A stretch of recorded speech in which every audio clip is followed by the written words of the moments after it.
Ready to eat at safe ito. Pipino natin guys, pwede natin kainin. Kasi walang pesticide.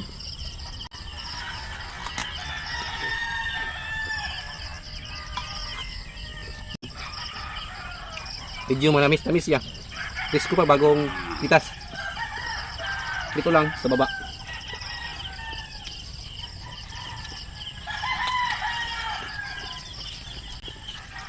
Yun yung quality niya. Wala pang liso. Very crispy. At medyo may tamis kunti. Dito lang nakuha. Dito sa puno ito.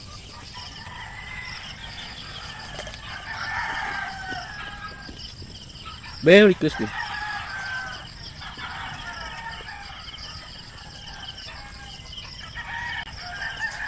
Safe itong kainin kasi walang pesticide.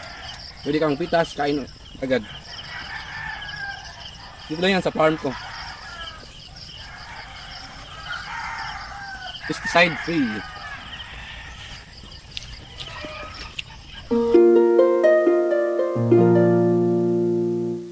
Thank you.